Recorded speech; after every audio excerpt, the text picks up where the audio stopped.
14 students at a university created a game called No Man's Sky. 80 quadrillion worlds in this program, unlimited life forms, and the game never ends. They were talking recently about, what if we inject AI into this software? That's on one DVD. You put AI in there, now these beings are alive.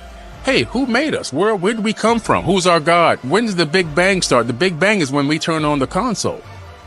So now all of a sudden we're creating universes. And so will be the Sims. The Sims will be conscious with AI.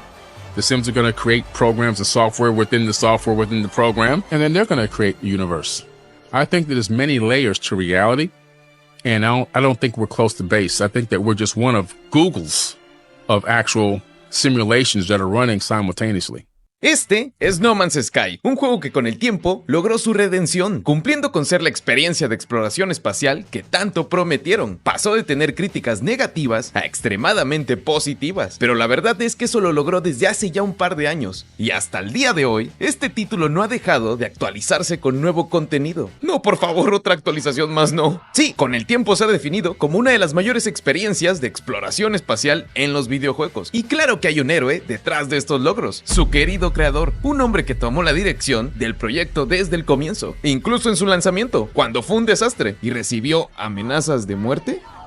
Sí, eso sucedió, pero ya es cosa del pasado, porque ahora es uno de los desarrolladores de videojuegos independientes más amados. Mira, aquí incluso pusieron su rostro en un planeta. Sí que lo quieren.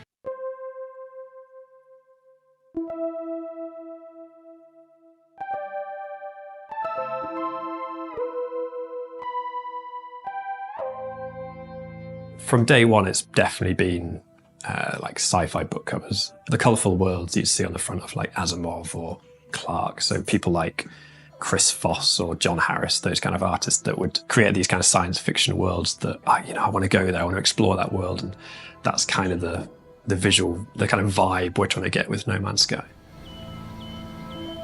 For the inspiration for the creatures is mostly just from like real life. Like I have a huge Pinterest board just full of creatures from the world, glowing things and tendrils, and we kind of find different ways of using those on different creatures.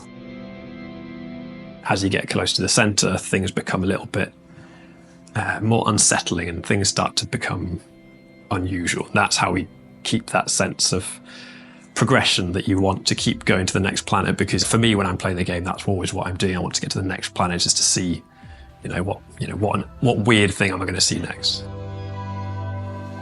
The sci-fi of the 60s and 70s, something like Chris Foss, right? His ships are always what I would call bloated. They're sort of illogical when you look at them. They could never have landed because they've got these round bottoms and stuff like that. We actually have to make it work.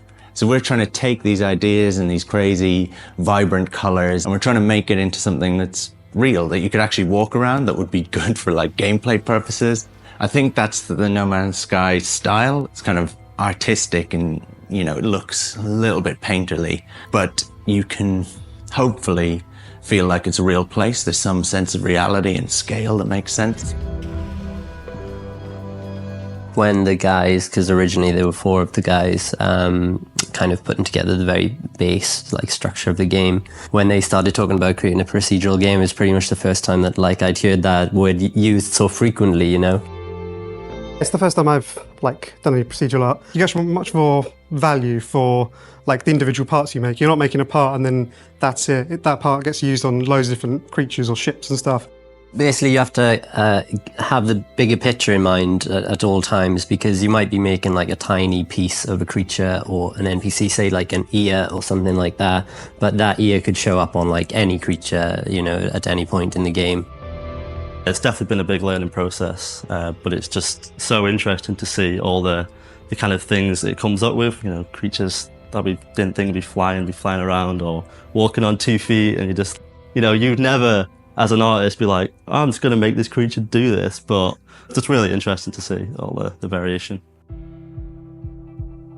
It's very easy to create a system that produces thousands of different looking objects or different looking trees and things, but to actually create a system that produces thousands of interesting looking objects, things that you actually, as an artist, you might build them by hand. That's where the system becomes really difficult. So we have a really complex kind of color theory system. So they all obey rules like leaves having complementary colors compared to the grass and things like that. And the same goes for kind of silhouettes. So if a planet's like very hot, we'll have things like everything kind of becomes a little bit more dried out. You'll get more sharp shapes.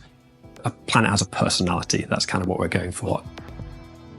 The creature's appearance is directly tied into the creatures, like, how they act and how they move around the world. So a large creature will, move slower, and like its animation is more lumbering, as well as like a predator. If a predator creature, you'll know it's a predator creature because it has like more spikes, tougher skin, bigger teeth and things like that. Everything we make in No Man's Sky comes from a foundation, so we'll have a set of blueprints, and because we're all adding to these blueprints, it means that I'll not only see results that I didn't expect from a procedural system, but also, Jake might have been involved, so suddenly, I'll see some of Jake's things, and it's really cool from that point of view. Grant and Sean, they both are constantly sat next to us, basically. We're quite a small studio. Their art direction really keeps us on target, and keeps us consistent. It's quite nice. They give us the freedom to kind of make things ourselves, but if there's something they know they want in a particular way, it's nice to just be able to hassle them and say, is this what you want? And it's a lot of back and forth like that.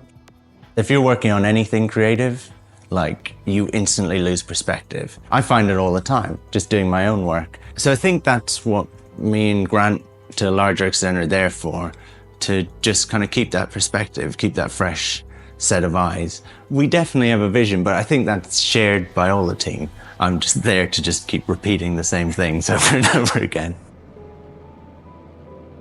I'm super excited to see what people find and what people really like. I'm hoping to see like animated GIFs and things like that of people finding weird things and sharing them with their friends and that kind of stuff, because I don't know what they'll find. At this stage of a project, usually you'll know the game inside out, you'll know every single piece of artwork, you'll be ready for it to release. And at this stage in No Man's Sky, we are still landing on planets and still meeting a creature or seeing a planet and being like, wow,